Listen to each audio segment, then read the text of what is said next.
Desde San Salvador de Jujuy, provincia de Jujuy, Argentina, LRK 301, Radio Universidad Nacional de Jujuy, 92.9, presenta Cátedra Abierta, periodismo científico en tu dial.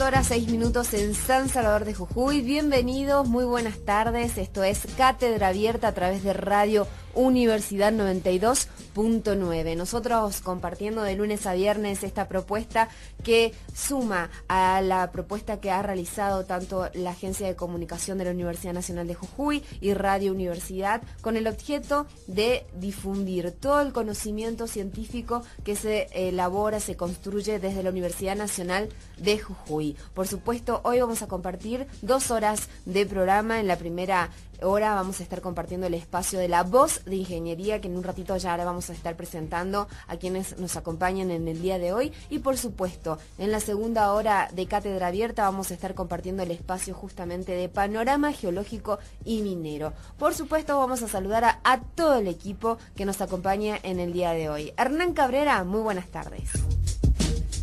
Allí en la operación técnica, por supuesto. También la saludamos a nuestra compañera productora del programa, Roxana Velázquez. Mi nombre es Andrea Velasco y esto es Cátedra Abierta y vamos a actualizar los datos del tiempo antes de presentar como corresponde el espacio que nos acompaña en la primera hora. La temperatura actual 23 grados 7 décimas, la humedad 64%, el cielo claro en nuestra tacita de plata. Ahora sí, Hernán, ¿podés presentarnos el espacio? La Voz de Ingeniería en Cátedra Abierta.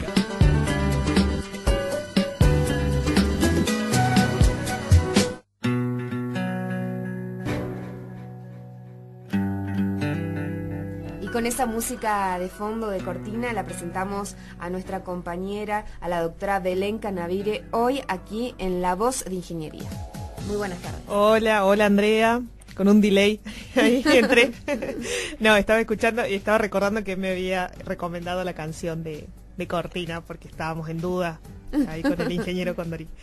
Bueno, hoy buenas tardes a toda nuestra audiencia. Otra vez en La Voz de Ingeniería, contentos de estar acá. Hoy vamos a celebrar, conmemorar, en todo caso, el Día del Geólogo, hoy 9 de junio. Así que para eso nos va a acompañar el geólogo Presentación Puca, que ya estuvo en otra ocasión acá en nuestro programa, pero bueno, nuevamente lo invitamos para que en esta ocasión nos comente acerca de la tarea del geólogo. Un día muy especial y que se vienen muchas actividades. Exacto, así es. Así que bueno, vamos a tener la información actualizada con el geólogo Presentación Puca. Y si por supuesto quieren mandar algún mensaje de texto, pedir alguna información, se pueden comunicar al 422-1600, mandar un mensaje de texto o un WhatsApp al 388-5011-525, Belén. Así es. ¿Comenzamos entonces con el programa? Así es. Bueno, lo vamos a presentar oficialmente. Presentación: es director de la carrera de licenciatura en Ciencias Geológicas de la Facultad de Ingeniería y también es docente de las cátedras Geología Estructural y Yacimientos Minerales, esta última en la carrera de Ingeniería en Minas. Así es. Buenas tardes. Buenas tardes tengan ustedes y a la distinguida audiencia de Radio Universidad. Bienvenido nuevamente. Gracias, muy amables. Bueno, nos gustaría que nos cuente por qué se conmemora el Día del Geólogo hoy. Bueno, el Día del Geólogo se conmemora hoy en alusión a una histórica reunión de colegas allá por el año 1947, que se reunieron 3 de ellos, Monteverde, Canciani y Müller, porque en esos tiempos la carrera de la geología comenzaba recién a desarrollarse, habían egresado los primeros geólogos argentinos y entonces era necesario tratar de nuclearse. Bien. La carrera no tenía mucha difusión, la profesión tampoco tenía difusión, a pesar de que habían venido desde Europa algunos científicos que habían formado a estas jóvenes generaciones que comenzaban a trabajar en nuestro país. Entonces, en alusión a esa histórica reunión de estos tres colegas, se ha instituido al Día del Geólogo como en fecha 9 de junio de 1947. El Consejo Superior Profesional de Geología instituyó entonces como Día del Geólogo esa fecha. Y con respecto a las tareas de este profesional, ¿a qué se dedica un geólogo? El geólogo se dedica a estudiar la tierra, que está constituida por minerales, rocas y geoformas, y además a la estructura interna de la tierra. Nosotros sabemos que en base a esos estudios en base a metodologías geofísicas de aplicación que determinan cómo está constituida esa estructura interna de la tierra. Bien. En base a esos estudios fundamentalmente sísmicos, en una metodología sísmica, se ha determinado entonces que la tierra está constituida por un núcleo, por un manto y una corteza, desde el punto de vista químico. Y desde el punto de vista geodinámico, esa constitución obedece a una endósfera, que está constituida por un núcleo interno, un núcleo externo, una mesósfera y una litósfera. La litósfera con sus dos constituyentes, que es una corteza oceánica y una corteza continental. Esa litósfera está constituida por lo que denominamos nosotros los geólogos placas, que son parte de corteza oceánica y parte corteza continental. Estas placas no son estáticas, son dinámicas, se mueven o acercándose o alejándose, ¿no? Entonces, y que determinan ese movimiento una teoría, y constituye una teoría, evidentemente, la teoría de la tectónica de placas, que es lo que está vigente ahora dentro del paradigma de las ciencias geológicas. Y esas placas, nosotros estamos en una de ellas, que es la placa suramericana, que está en colisión con otra que es la placa de Nazca, o la placa del Pacífico. Entonces, en este caso, la colisión de ambas placas, la placa de Sudamérica versus la placa de Nazca, hace que se generen movimientos de destrucción y generación, por ejemplo, de la cordillera de los Andes, ¿no? Y que ocurren también en otras zonas de colisión. A contrapartida de eso sucede que hay otras placas que están generando una nueva corteza oceánica. Por ejemplo, la dorsal del Mesoatlántico, que hizo que América del Sur y África se separaran. Allá por los años 1911, un científico, Wegener, es el que estudió estas coincidencias, estas situaciones, estas evidencias que él denominó evidencias paleogeográficas, como es si nosotros superponemos si superponemos América del Sur con África, vemos que hay una coincidencia en sus costas, ¿no? En toda su plataforma. Y entonces a él le hizo pensar que en algún momento estas placas estaban unidas, y entonces elaboró su teoría de deriva de continentes.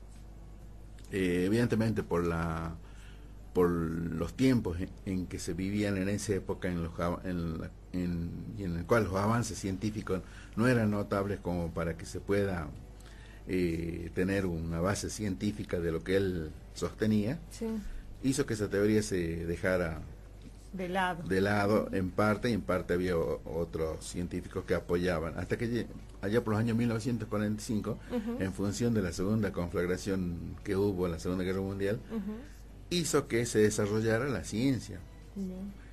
Fundamentalmente el de tratar de conocer la constitución de los fondos marinos. ¿Por qué? Porque las potencias que estaban en conflicto necesitaban saber qué es lo que pasaba en la profundidad de sus océanos y mares, por donde circulaban los submarinos. Entonces eso hizo que se desarrolle una ciencia de la geofísica, que permitió conocer entonces la constitución de esos fondos marinos, que evidentemente tienen una analogía con lo que nosotros vemos en superficie, elevaciones, depresiones, llanuras, taludes. Distinto, ¿no? Sí. De igual manera, pero cubierto con agua, que son los fondos marinos, ¿no? En los fondos marinos también hay elevaciones, como hay en las montañas, como constituyen la orogenia, por ejemplo, que conocemos nosotros, la Sierra Subandina, Cordillera Oriental, la Cordillera de los Andes, todo lo que nosotros observamos a nuestro alrededor también está debajo de esos fondos marinos, ¿no? Así que el conocimiento de esas geoformas, de esos procesos geológicos que dan lugar a la formación de minerales, rocas, y cómo es la constitución de esa profundidad de la tierra, de esa corteza, de esa mesósfera, de esa endósfera, hace que nosotros los geólogos nos eduquemos, digamos, ese sería el objeto de nuestro estudio, el conocimiento y el avance de las tecnologías, la aplicación de metodologías para avanzar en el conocimiento de esto que es la Tierra. Bien. Que se van produciendo muchos cambios, ¿no? Que se van produciendo muchos cambios. Así que debe ser una actualización constante, me imagino, la formación, digamos, del geólogo, porque se tiene que ir adaptando. Exacto, es una actualización constante en los conocimientos. Ahora, evidentemente, nosotros tenemos que tener en cuenta que hay un tiempo geológico, que es diferente al tiempo del ser humano. Nosotros, el ser humano, vivimos, en lo mejor de los casos, 100 años. Ahora el promedio son 70 años, ¿no? De vida. Pero los tiempos geológicos hablamos de millones de años. Entonces hay una diferencia en eso, en la consideración de esos tiempos, ¿no? Nosotros los seres humanos estudiamos qué es lo que pasó y conocemos en un periodo muy finito del tiempo de nuestra existencia, ¿no? Claro. Y a lo largo de la vida de la Tierra, 4.500, 4.600 millones de años, evidentemente es una distancia muy grande, ¿no? Y nosotros conocemos pequeños fragmentos de lo que ha pasado dentro de la vida de la Tierra. Dentro de esos 4.500 millones, 4.600 millones de años que tiene la vida de la Tierra, hay márgenes de 645 millones de años, a partir del cual hay registros de vida. Entonces quiere decir que hacia atrás hay una zona, un tiempo geológico en donde no había evidencia de ninguna de vida, con lo que vamos conociendo nosotros ahora, con el desarrollo de nuestros conocimientos. Y eso nos ha permitido a nosotros, a lo largo de la historia, también debo aclarar que la geología es una ciencia joven, que se inicia ya por los años 1911, con esa teoría de la deriva continental. Y después la teoría de tectónica placas, que se termina de elaborar definitivamente allá por los años 1960, 60, 70, entonces ya se pone y está en vigencia a partir de esa época esta teoría de tectónica placas. Antes las explicaciones de estos movimientos geológicos, de estos procesos geológicos, estaban en función de otros conceptos, ¿no? Ahora es conocido ya por todos los geólogos, digámoslo, que es lo que engloba la tectónica de placas.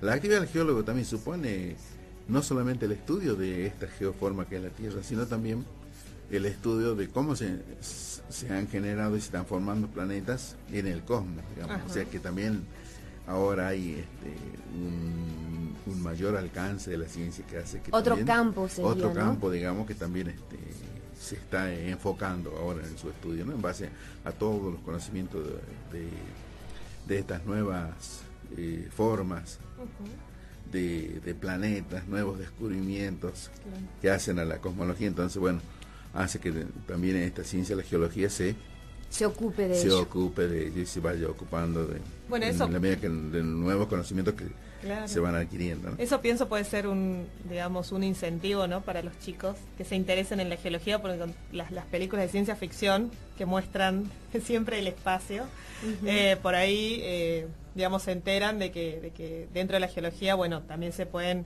abordar ese campo de estudio, ¿no? Se puede abordar eso. Sí, hay películas que son interesantes. Bueno, mencionábamos en algún momento estas películas del Jurassic Park. Sí.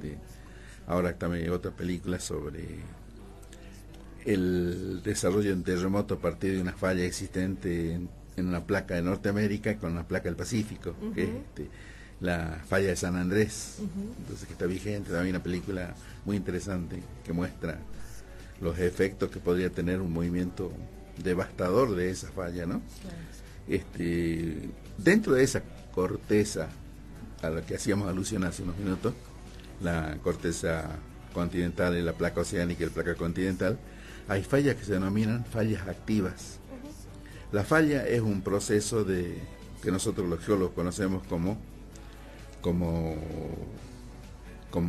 deformaciones. Tenemos fundamentalmente dos tipos de deformaciones que estudiamos los geólogos: deformaciones dúctiles y deformaciones frágiles.